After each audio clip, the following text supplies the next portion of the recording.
much better after sideboard in an appreciable way. So, look, stranger things have happened, but I think Nassif is heavily favored in this matchup, and Thoughtseize is not a bad way to kick things off. Wow, look at that hand. He even has Fatal Push and Doomblade. If you're playing green-white creature deck, you got to be pretty bummed if your opponent can take your best one away with Thoughtseize and then kill your next two. Now, Nassif right now, he's just saying, do I actually want to go down to 15? Like Water Grave, well, excuse me, not 15, that's modern, but 16. Water Grave on tap, take 2. Thoughtseize, take 2. Go down to 16 to get a look at your hand and take your best card. Clearly, the answer was no, so he's going to fall down to 18 now, get a little look-ski-poo, and see a hand that, truth be told, Marshall, is not that scary. Trash. You mentioned 2 cards right out the gate that were really poor in this opening game, and he has a copy of each in his hand. So really tough, and that means that Nassif is safe to just go for the long game, take away Collected Company. He knows he has the answer to the other Collected Company in hand before Rei gets to resolve it. And that's going to put him in a fantastic position. He's in the unenviable spot of facing down one of the most powerful creatures in the format here, though. Arguably of all time. Valkyrie. I'd argue. I'd argue all time, really. Currently, it's a 1/3 with flying. But it's thinking 2/4. It's got its eye on a 2/4, but it's not going to get there. Yep. And this turn could be Rei Sato playing Skyclave Apparition as a 2/2 for 3 mana.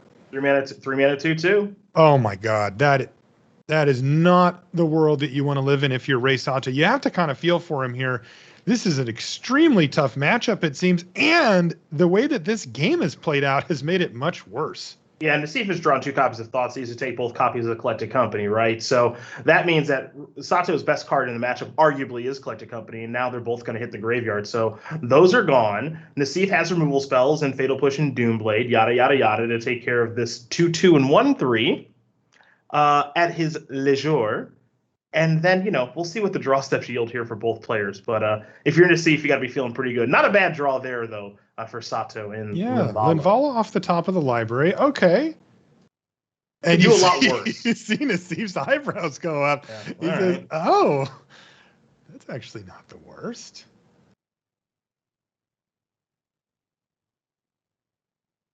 So now we'll see how Nassif does want to respond to this card. We know the companies are in the graveyard. Looks like he could go Cling to Dust plus push something around. This Cling Dust is going to allow Nassif to draw a card, find another copy of Fatal Push. All the shoving. So the one downside to the Valkyrie there is that it does die to Fatal Push. Mm-hmm.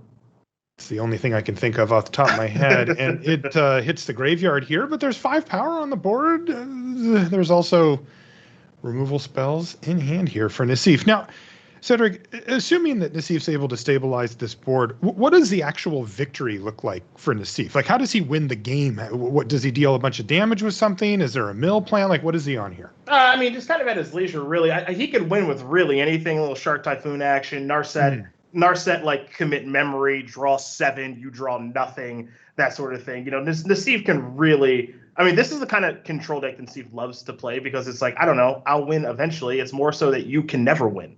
Right. So and it's just about locking your opponent out. Yeah. Okay. In the meantime, the onslaught continues.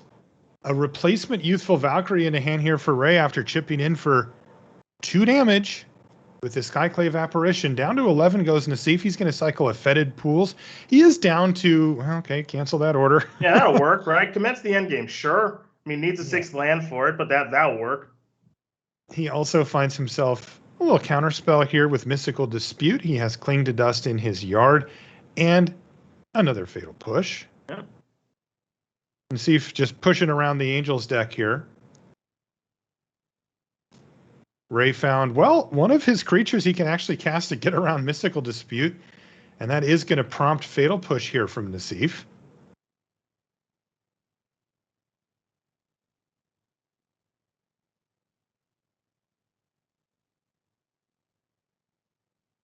Time to make a little bit of a move now. Okay. Yeah, he's going to be mana efficient here, and he's going to escape Cling to Dust to take out a card from the graveyard. Now it's going to be one of those I get to draw a card cards. Well, that's relevant information, although it looks like Fatal Push still just going to hit here. And you can see why. Extinction Event on Odd will wipe the board. And hey, there's a Shark Typhoon. He's got Commence the End Game. He's basically a land away from locking this thing up. More or less. I mean, land number 6 means commence number 1. You can, of course, cycle Shark Typhoon, make it a 3/3. Don't care about Declaration in Stone because it's a sorcery. It's also just horrible in the matchup. So you mentioned Extinction Event. That can just clean up some stuff, too. I mean, if you're thinking about how do I lose this game, and realistically, the only way that you lose this game is like a third Collected Company showing up and hitting perfect. I don't even know what perfect is in this instance, but let's assume there is a perfect. That's really about it.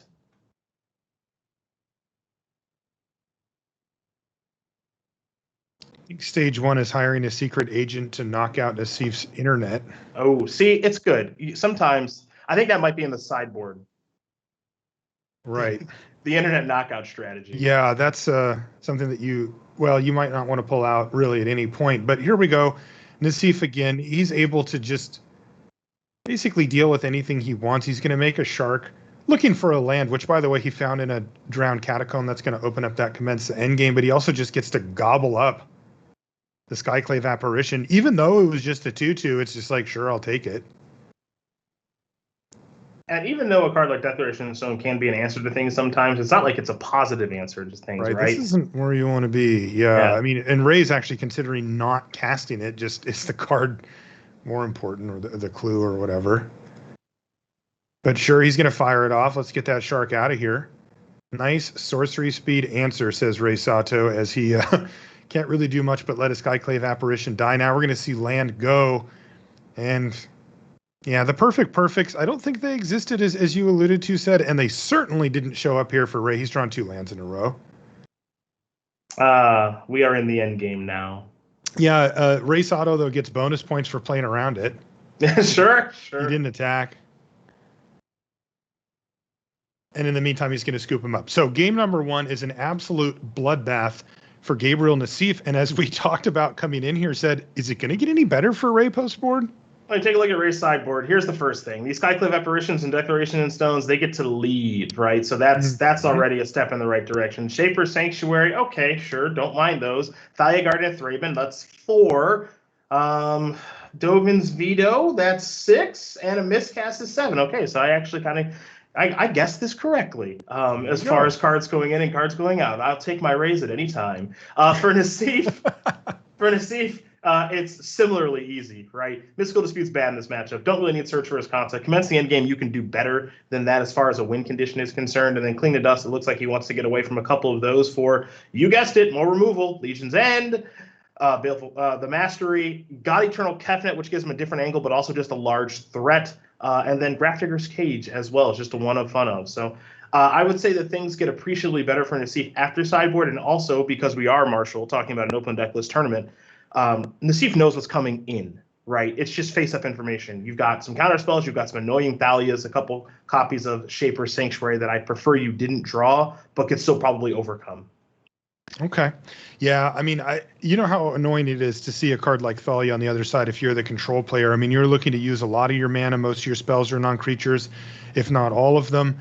And that card can really add up that tax over time and make your life difficult while they apply pressure to your life total. But you have to draw it.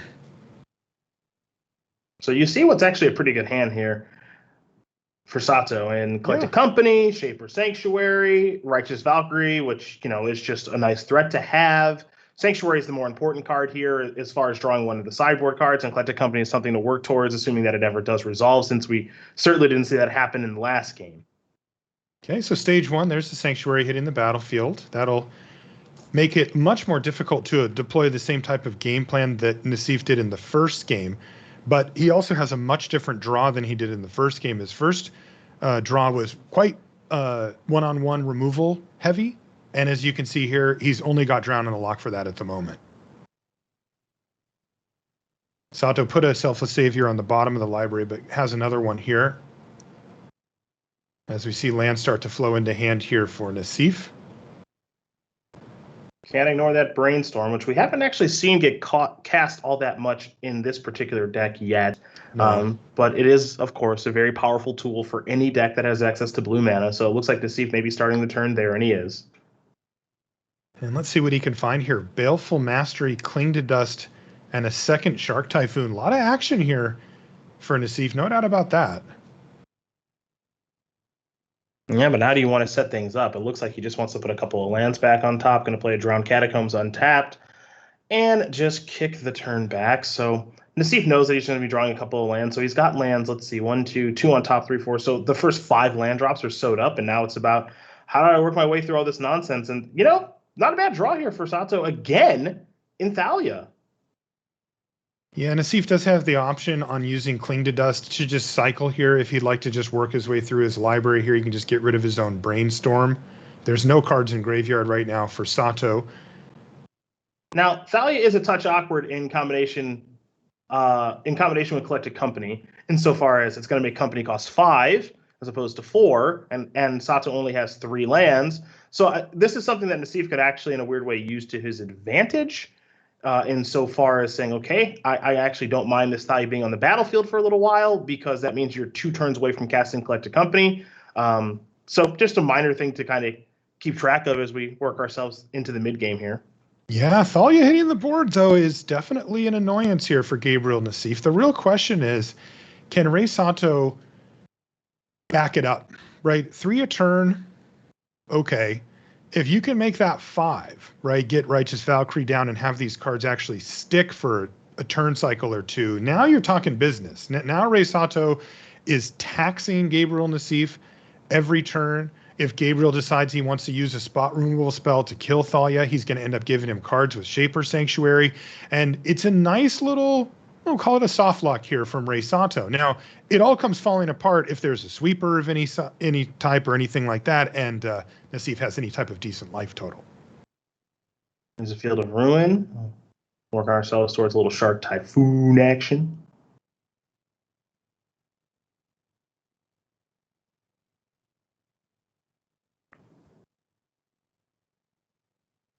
Oh, we're going to let it rip right now? Okay. Nassif has a stop on Rei's upkeep and is now going in the tank. And it looks like what he's doing is looking at the deck list here from Sato. Yeah, I think a smart thing to be doing to get a little basic check for the Field of Ruin. Probably wondering, hey, you got any basic islands in there at all? Right. Could I take you off of blue here potentially?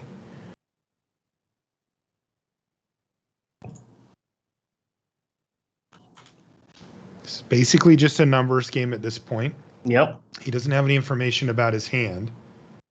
And we do see Field of Ruin hit the 1 blue source over there. Now Rei's going to tap it in response. It's not going to do anything, though. Yeah, no floating to be done into, you tap into response, right? You float a mana, then you get your land untapped from Field of Ruin, and then you cast Collected Company. But that's not going to happen because Company costs 5 right now, not 4. Wow. And that actually worked. There was no blue source available there for Rei Sato. So clever stuff there from Nassif. He's recognized, okay, fine, you've got your Thalia. I'm not really doing much at the moment, but I can get the ball rolling here. It also starts to put something in the graveyard of Rei Sato for Drown in the Lock for Nassif as well, which, was blank at the moment. But this is big. Righteous Valkyrie now hits the battlefield, and there's 5 power out there. Well, now it's time to actually, show up a little bit here. And you gotta put this, you gotta actually do something now. I mean, look, Nassif is at 16. That's quite a bit of life, and he can make a Shark Typhoon here. That's a 2/2 trade with the Savior, and then kind of keep moseying along as a blue source rolls off the top. Now another Shaper Sanctuary. So he's not. Mastery is looking pretty rough here for Nassif. Yeah, I mean he's not underneath the most pressure. Excuse me, but he has to start to care. Yeah, he can cast alternate casting cost Baleful Mastery here, right? So if his plan was to kill Thalia or Redain now with the Mastery, then now is the time to do it because it'll only cost you the 1 card due to the 1 Shaper Sanctuary. If the second one hits it, it's 2 cards going into Rei's hand, and that's kind of a disaster. Totally agree. This is interesting. And he's going to counter it here with Drown in the Lock. And again, this is really important, Said. This is the little stuff that you'll miss if you're not Gabriel Nassif. The only reason he's able to do that is because he made that play with the Field of Ruin. Yep, enough cards in the graveyard to make this a reality. That's right. All right, so in the meantime, nice attack step there, though, from Rei. Gets in with everything. Another the old company value deck, one of my favorites. Yeah, this is a non-bow, as they say in the business, and this is a really interesting spot because Rei has to be thinking about Shark Typhoon, and if Nassif has it, Rei doesn't really have any good attacks here. Now you can still Shark Typhoon here confidently 3/3 and a 2/4, so this is fine if you're Nassif, but yeah, he's got to hold back now a little bit and say my 2/1 and my 1/1 aren't going to come in. Ooh, and Thoughtseize is not a bad place to be either. Thoughtseize is good, right? I mean. Those collected companies with one more land really do become a rough situation for Nassif to grind through. Yep. Yeah, this is just not working out well for Rei Sato. Gabriel Nassif may be on the precipice of stabilizing this board. He already has. I mean, last turn he took no damage, and he's going to be able to do quite a bit this turn as well. And if he's able to, well, he's just a few steps away from a return to the World Championships. So let's see, that's going to be land number 6. Now, I am curious as we make our way through these next couple of turns of what Nassif's plan is with this other Shark Typhoon, because we have started to see him, if you watch his stream or you watched him yesterday, both things I recommend doing. He's been casting Shark Typhoon more and more as opposed to just cycling it, something I know that you enjoy. But one way to actually work yourself through a Shaper Sanctuary and a bunch of other nonsense going on is just hardcast Shark Typhoon, untap, and now all my spells are generating sharks. And sure, you're drawing cards when I kill things, but it doesn't matter because I'm just cranking out sharks. Look at this. This got interesting. Nassif decided just to pass the turn back with his other Shark Typhoon at the ready, and he got a little punished maybe. There was a land off the top of the library, and that means that Collected Company's now online for Sato. And now what? Well, we talked about it at the top, right? All 4 of us with Collected Company and how shy it's been on camera thus far this weekend for our Bant Company players. So how good will it actually be this time around? It's very important that it is good here for Sato because he could certainly use the help if it does resolve.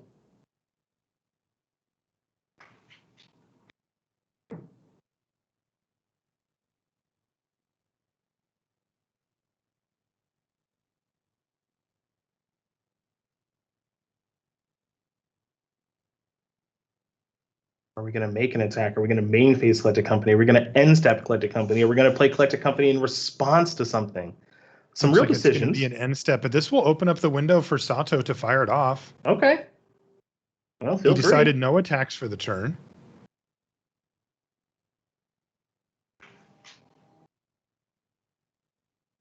Not going to do it yet either. Okay. Interesting. So Sato's showing some real patience here. Not wanting to expose whatever it is he does hit to a sweeper, maybe. Here comes Narset Parter of Veils. Now, this is a pretty adorable way to one-up Shaper's Sanctuary. Excuse me. Yeah, that is nice. As long as you do all your removing of stuff on Rei's turn, you'll basically turn that thing off. That's totes adorbs. I like that. As if Narset wasn't good enough already. Right. Narset's also going to be fueling the action here as we see really one of the best control players ever to do it, Gabriel Nassif, start to really kind of hone in on a victory here. He is looking very good for that world seat at this point. Yeah, there's 2 Collected Companies. That's about all that stands in between him and that seat right now is some absurd hits off of Company. Let's see here. He's found Legion's End among other cards with this Narset activation. There's also, I think, a Brainstorm in there as Nassif is analyzing the battlefield right now. So let's take a look at Nassif's hand. And there's the Search for his console, which I think is the worst of the bunch. But another copy of Narset, this Baleful Mastery, Thoughtseize, which he may think about casting at some point here. 2 copies of Brainstorm. Here it is. Right. Collected Company number 1 goes on the stack. No answer right now for Gabriel Nassif. He's just going to have to say, okay. Yeah, I don't think there's much of a point to brainstorming a response. Guess you I can don't think so mastery. either. I guess you could. Wait, you could mastery. I don't like that either. Actually, no, you can't even do that effectively. You just got to let this happen. I think so. Yeah, if he wants a mastery, he'll have to do it on Sato's turn for Yeah. maximum effect. Yep. I think he just needs to let this go. I don't think he has a choice. Yeah, I don't think he really has much of a choice either. So doesn't seem thrilled with the situation, but Yeah, it is the look, worst case there's scenario for Nassif. like the see if it's an on-camera match. Collective Company hates the camera. It's camera shy. Yeah, guaranteed selfless savior. That's it.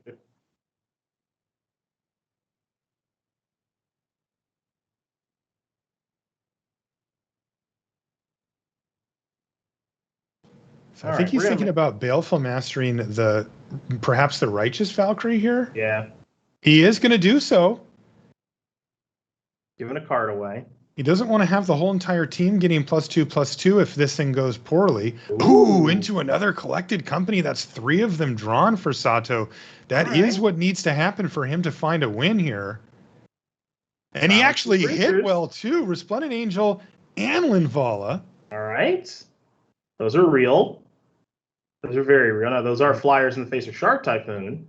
Yeah, this is why Nassif did that with it on the stack too. Look at these hits would have been incredible, and Linvala could have protected the Valkyrie too. Mm-hmm. So do you main phase another one if you're Rei Sato? Kind of feeling it. Because I mean, look, the possibility of a sweeper is of course in the back of, probably in the front of Rei Sato's head. Because I mean, this could be a disaster scenario. But what else are you doing? Yeah, I mean, you do kind of think about Extinction Event a little bit, I'm sure. Mm-hmm. I'm thinking about it right now. Yeah, I mean that's just gonna be a problem regardless, right? I don't know how much playing around it you could possibly do.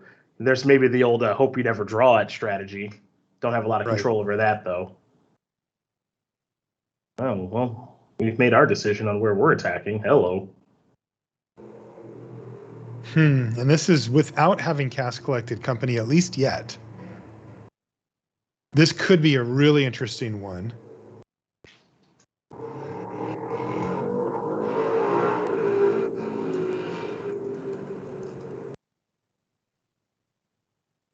All right, so let's see. Thalia there.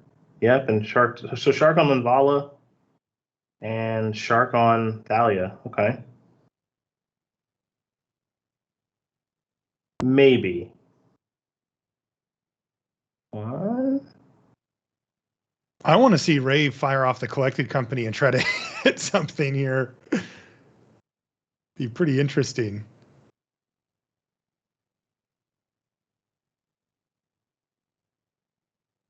I don't think he has a choice now. He just can't throw these creatures in the bin, right? Yep.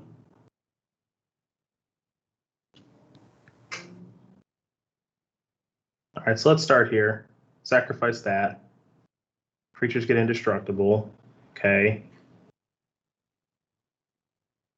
So Nassif loses nothing except for his Narset, which is what Ray wanted to get off the battlefield anyway. So I suppose mission accomplished?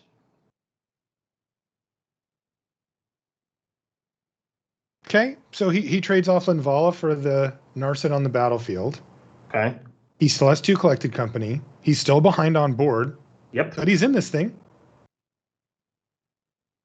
Thoughtseize is really annoying here for Sato. I mean, look, he still has a backup company, but he kind of needs all of these, to overpower this.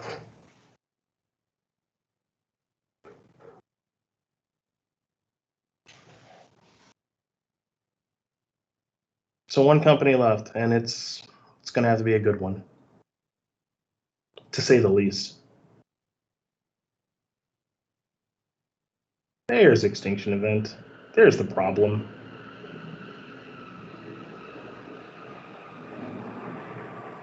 Might have just fallen apart here for Rei Sato. Yep. He now has his wishes resting on 1 copy of Collected Company, and look at that hand from Gabriel Nassif.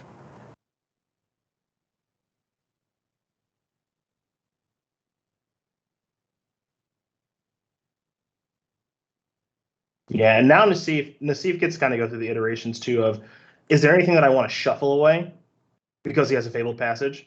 So, do I just want to put 2 lands back and then play passage and sacrifice it and just kind of give my deck a little bit of a clean wash? Then I have commit memory in my hand. I've got another brainstorm. It looks like that's exactly what he's going to do, is just put some lands away. And basically more or less say, like, I give my deck a wash. I got another brainstorm here. I can deploy a Narset right now and tap out on my turn. That looks pretty good here for Nassif. He's been very, very careful, as he always is. And it's felt like it's been in his favor the whole time. I haven't felt that he was significantly behind at any point. He's had some annoyances. That's like the perfect word. Right? Annoyances. Yes. Right. But annoying things don't stop you from doing the thing that you want to do. They just bug you along the way. Yeah. All right, so let's see how we do here. Youthful. Youthful lad. Okay. I mean, the casting costs are split up. That's kind of nice. But what's better is that Extinction Event on odds is going to kill 2 Resplendent Angels and a Selfless Savior. And then the Sharks are evens. The Motorcycle in the background is even. The Youthful Valkyrie is even. And the Thalia is even. So. And I'll take advantage Sharks in that spot. I like Sharks too. Same.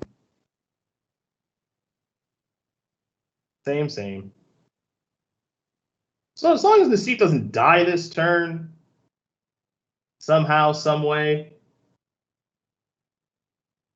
I think he should be able to untap and be pretty happy. And that draw step is just a redundant copy of Thalia.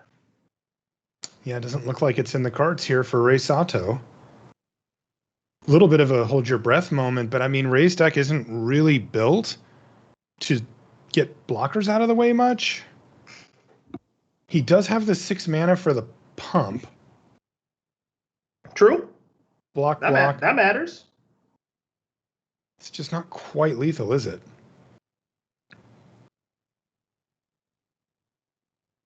So let's see, Archangel can get +2/+2, gain lifelink, and then crank out an Angel. Yeah, and it puts him to 1 if he blocks like this. If the unblocked Angel gets pumped, that is. But Rei also has the option to pump up the one that did get blocked since it's not lethal. 5, 6, 7, 8.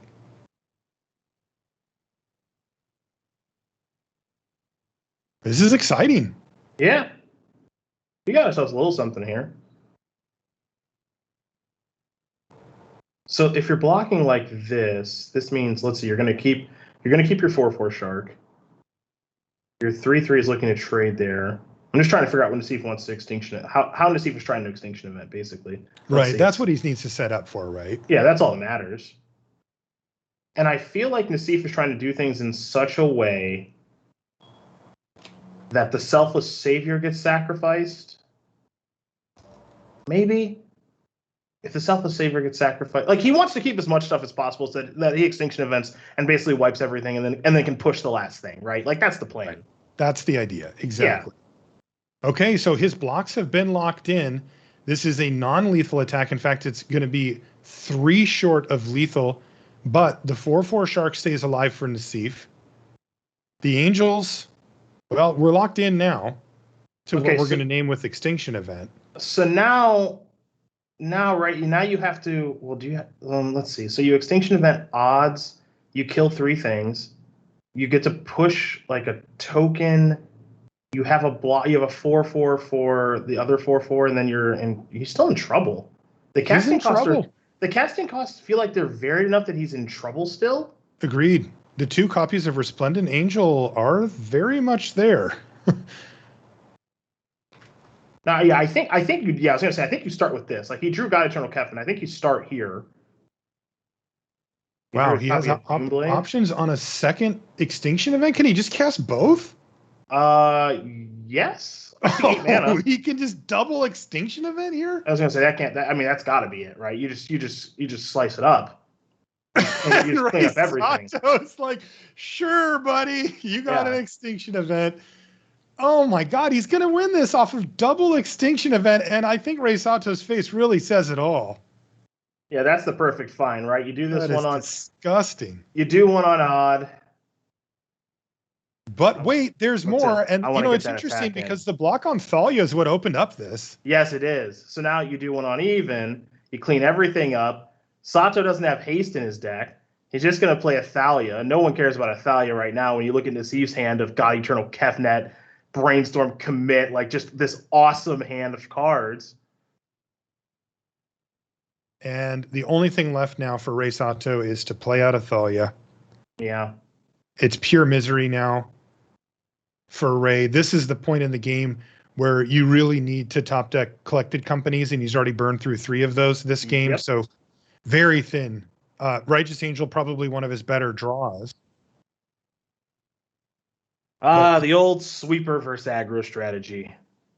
Boy, and it's sweepers, isn't it, Cedric? Yeah. I mean, 2 extinction events, that makes it easy. Yeah, and that gets around Shaper Sanctuary. It gets around the little pup that can save things, Selfless Savior. It just makes it really easy, like you said. Really does. Now, this angel does need to get killed. Right now, Nassif doesn't have a great way to interact with it, given the pump ability. So commit could be an option. And you see, once again, Narset doing Narset things and shutting off the Sanctuary. We also could very well see commit into memory here with Narset on the battlefield, netting Rei a whole card. Yes, please. 7-to-1 ratio. And there's a Doomblade to take out that angel. This one is all but over. I don't see any way out now for Rei Sato after that devastating double extinction event turn from Nassif. That probably put the nails in the coffin and put Nassif into Worlds. Let's see. Do we have enough? I don't think we have enough to play the Doomblade copy this turn, but you can, depending on how he wants to stack up his deck. Right. Because of Kefnet. Yeah, I think. Okay, so now let's see. Do we do this now? Do we have enough? Am I wrong? No, I'm right. Okay, never mind. Yeah, so we get to clean. Oh, right. It's 2 less. So single black, kill that. Sanctuary doesn't trigger because of Narset. So no, Nassif did plan everything correctly. Surprise, surprise. This is just disgusting. Somebody call the police in here. Yeah. There's been a crime committed. I think I hear an ambulance in the background somewhere. Did you maybe hear that? Okay. I think maybe I hear that. Yeah. And that's a good game there from Rei is. Sato. And that means that Gabriel Nassif is going to lock his seat. Congratulations, Gabe. He is going to move back into Worlds, try to improve on his finish from last year when he finished in the top 4. What a run. Ever since Gabriel has recommitted to his streaming and Magic career, he just keeps proving over and over and over why he's one of the best, and he still is. A frightening beating there for Nassif. I mean, you want to talk about best possible. I mean, that's the dream matchup with Worlds on the line. And it's like, okay, so just a bunch of white and green creatures without haste outside of Collected Company, which is pseudo haste. Yes, please. And Nassif's been doing this thing for 20 plus years. He knows the cards might be different, but the approach to a matchup like that remains the same. And look at these 4 names here, Marshall. Yikes. Worlds is going to be brutal for whoever makes it in there. Andre, Paulo, Seth, and Gabriel. We know Matt Sperling's in there too. Like, yowza, that's going to be a tough tournament to do well at. Just a couple of average Joes just playing some Magic, I guess. Seth Manfield, things got a little rocky yesterday. Cleaned things up today. He's in there. You just saw Nassif clinch. Paulo and Andre, they've been hanging out. Don't even have to play this weekend. Life is good for them. I know we got some more spots to clinch here over the course of these next couple of rounds, but kudos to the 4 players in the MPL that are in there right now. Yeah, that's a great performance there by Gabriel Nassif. All right, I guess we're going to take a short break here. All right, we'll take a short break, and when we come back, we'll have more historic for you here from the League Weekend. Don't go anywhere.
And welcome back to coverage of the league weekend. Cedric Phillips with Marshall Sutcliffe here, and we've got another match to bring you. So let's take a look at how things are playing out on the rivals side of things. We've got Yuta Takahashi, who is currently your front runner, just a match clear of Riku Kumagai, facing off against Austin Bursavich, who, well, he's kind of in the hunt for some of the gauntlet stuff, but isn't quite there for that world seed anymore. Yuta's on Is It Phoenix?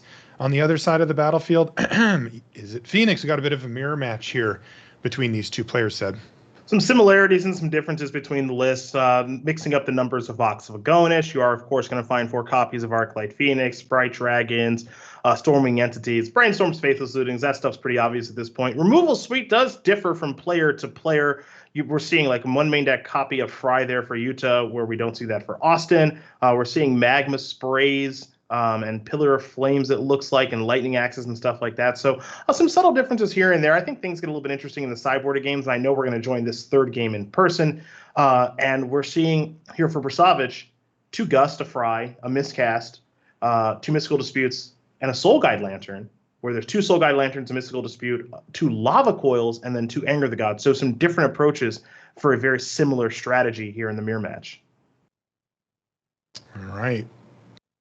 Again, really the weight of this match is on Yuta Takahashi. Also a little interesting, too, that it looks like Austin took out his Ox of Agonis, whereas Yuta hasn't taken out either of his. So maybe that's interesting. Maybe some conflicting ideals about how good that card is in this matchup between the two players. Yeah, because that's not a play draw thing. That's a longer game scenario. So interesting. Yeah, I mean, that's one of my favorite things, right? Is when you see 2 players playing a similar deck in the same matchup. The mirror, of course, is what I'm talking about here, and how they approach it, about which cards are important, which cards are less important, which cards are clearly not important at all, and how they approach things. Takahashi, again, has multiple copies of Ox of Agonis, it looks like, in his deck in this game 3, and Austin has taken his out. So just one example of that.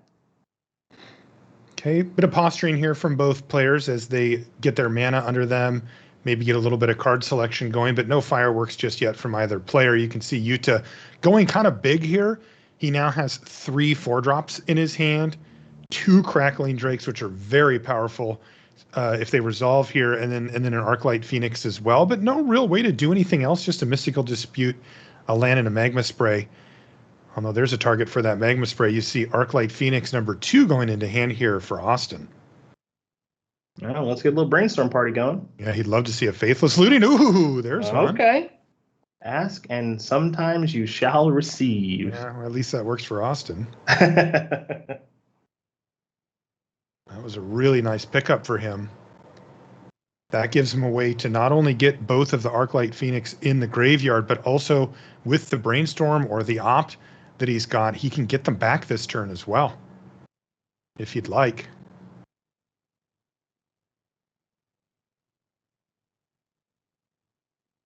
And it looks like that is not going to be the plan here. He doesn't want to play into whatever Yuta has, in this case a Magma Spray, I suppose.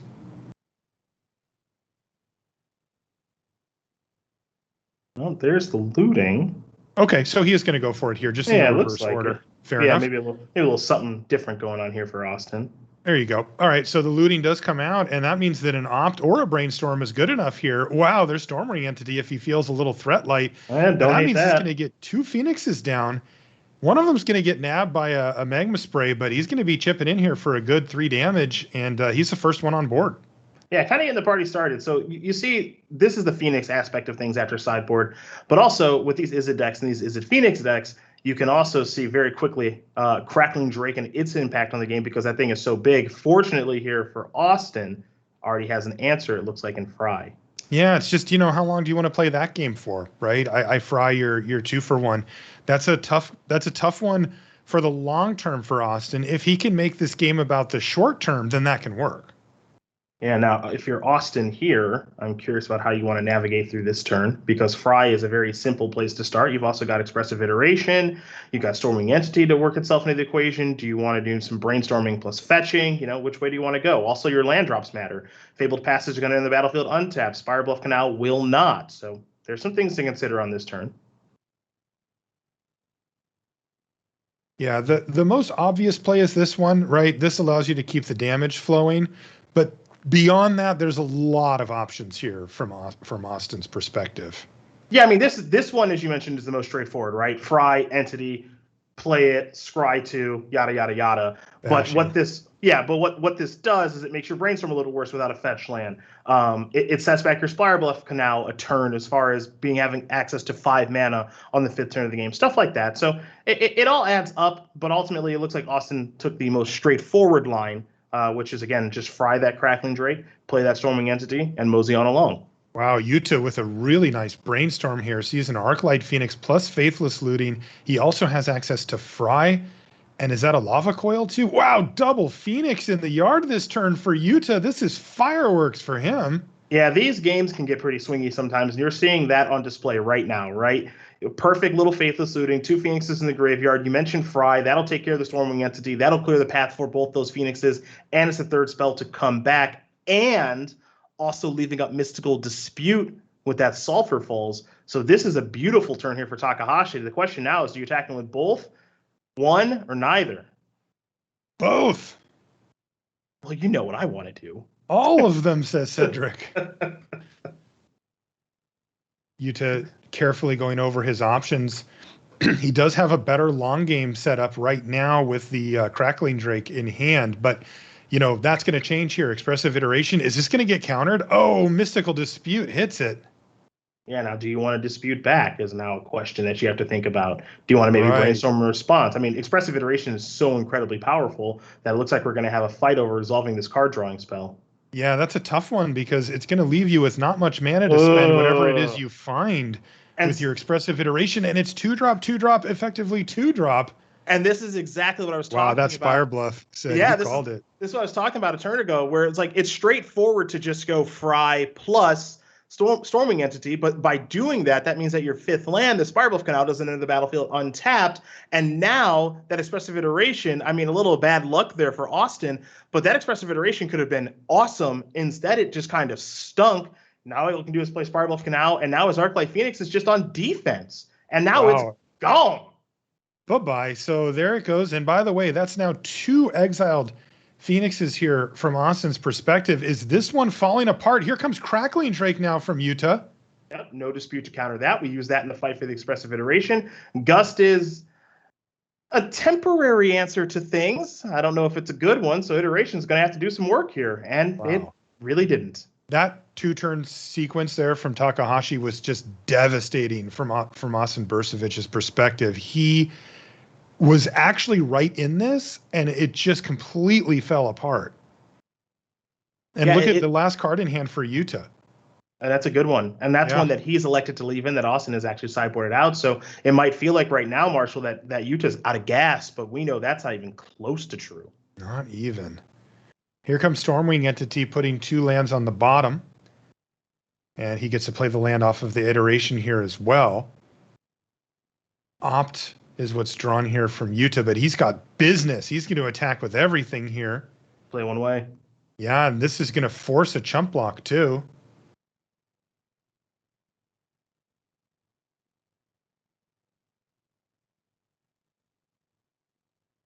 This effectively forces a chump block, but the Ether Gust will mean that that's not the case here for Austin. In fact, this is actually a pretty nice sequence for him. Yeah, I mean, it's a small victory that could lead up to a larger victory or potentially a game win insofar as you get to Gust there. Now you get to win the war against the Arclight Phoenix, which is nice. And it's, again, small victory. It's not nothing. Right. The real issue with the Ether Gust here is that the Crackling Drake's just going to be back for more. In fact, it's going to draw him another card. Now it's a 7/4. It's lethal on its own. And Austin Versavich is in a very difficult position. He's looking at this Faithless Looting to maybe get him out of it. He can play the Sprite Dragon and start growing it and hope that it can trade one day with the 4 toughness Drake over there. But boy, I got to say, even if Austin can pull that off and kind of vaguely stabilize from here, it's going to be Ox of Agonis slammed onto the battlefield, and Yuta's just going to have another threat and a reload. Yeah, and that's the problem, right? Is that Utah's not running out of gas anytime soon, unless the top of the deck is unkind. But we can't forget that Oxyvagonus is a threat all by itself as well. So even if the cards drawn aren't that good, still having the 5-power creature on the battlefield is relevant in this situation because Austin is behind and his life total is under duress. So all things looking Utah right now, but Austin, well, the power of Brainstorm is very compelling and perhaps can get him back into this. Pillar of Flame, definitely one of the cards he wants to see here. It's the cheapest option to kill an Arclight Phoenix and get it off the battlefield. He also sees Brainstorm number 2, so there's a world where he can pillar away the Phoenix and then block and then Brainstorm to get the prowess trigger and trade for the Drake. Yep. Those are all things that matter. Sketchy, but I mean, this kind of is what he needed to see, right? Like he's low on mana at this point in the turn. Yeah, I mean, and this is why I said with that Gust turn that you mentioned, it's a small victory that could lead to a big victory, right? You get a small win there. Oh, are we? Oh, baby. This is an attack. Oh, we are feeling it. Wow, he's jamming here. He's going to lead on Ether Gust. Oh, I love it. And look at this. Utah says, I call. I'm going to block. I love you. What a sick attack from Austin, but Utah is hip to the game. He's not having any of it. Well, Austin's here to play to win, right? He is. Hanging back on defense, that's not where I'm at. I'm trying to do a little racing here, all this other stuff. So, okay, so now we get the trades. Now the Crackling Drake's gone. Now we get rid of this thing. And now, if you're Austin, you're just kind of hoping, all right, you got a gas. Yeah, you out of gas? Please be out of gas. You don't have anything else, right? There's nothing left in your library, in your hand, I mean. And Utah's just deciding whether he's going to crack a Fabled Passage or just play out the Ox. He's going to crack it. And look at Austin. He's like, no. Yeah, come on, don't have anything. You need to do it. You need to flashback Faithless Looting, right? That's what you need to do. Okay. Yeah, so this is flashback. This is flashback Faithless Looting. I believe Utah has a Phoenix in the graveyard. That's not bad at all. So now you discard the Ox because that's kind of a freebie to put in the graveyard. Right. And you see Austin cringe there. He's like, dang it, I really needed to not see an Ox of Agonis here. Mm-hmm.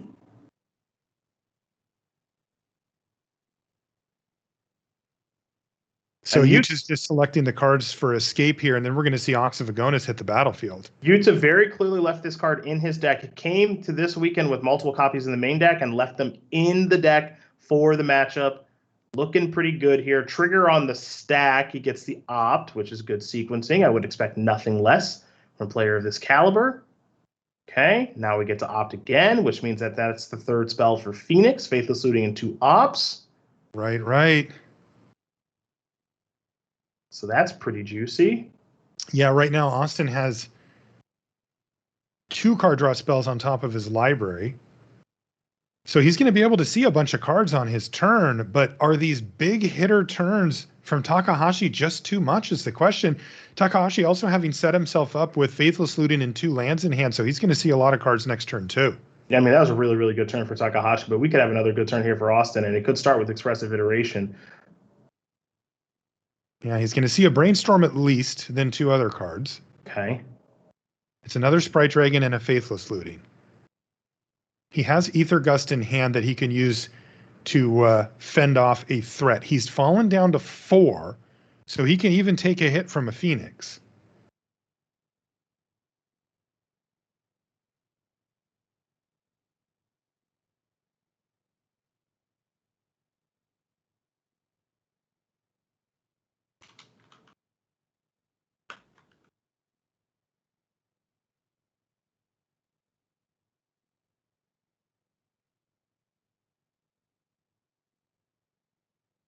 Austin working his way through his Expressive Iteration options.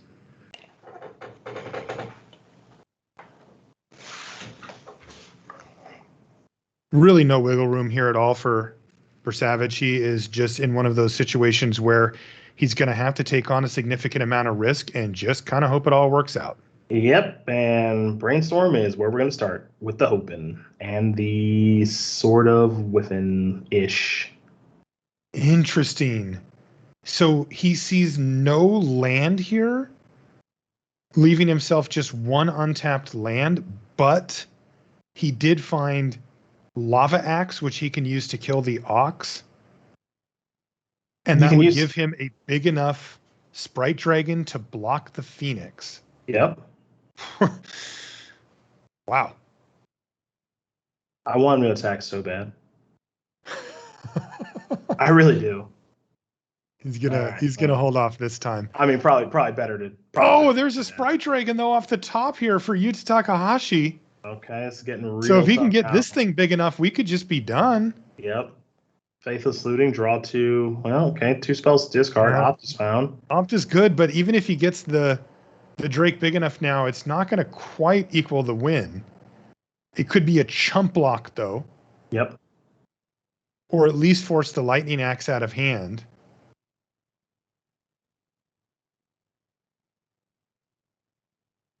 It's a good thing he didn't attack. Yeah.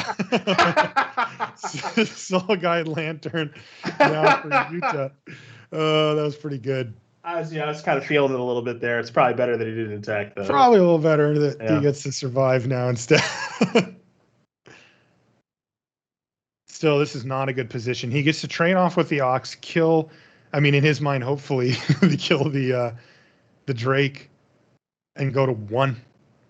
Or, excuse me, Sprite Dragon and go to 1. Yep. Okay, so there we go. Lightning Axe kills that. Trade off there. Down to 1. Yuta Takahashi poised to take down this game 3 and keep his lead in that last giveaway slot here. Boy, his Oxvagonus look pretty good, huh? It really has overperformed. Jeez. This is the second time that he's been able to escape it this game. Austin staring down an opponent on 14 life. He's at 1. He has a Sprite Dragon, and he has a Faithless Looting that just got nabbed. And he's going to Ether Gust his own Sprite Dragon, which is his way of saying good game. And Yuta Takahashi picks up another victory, and he is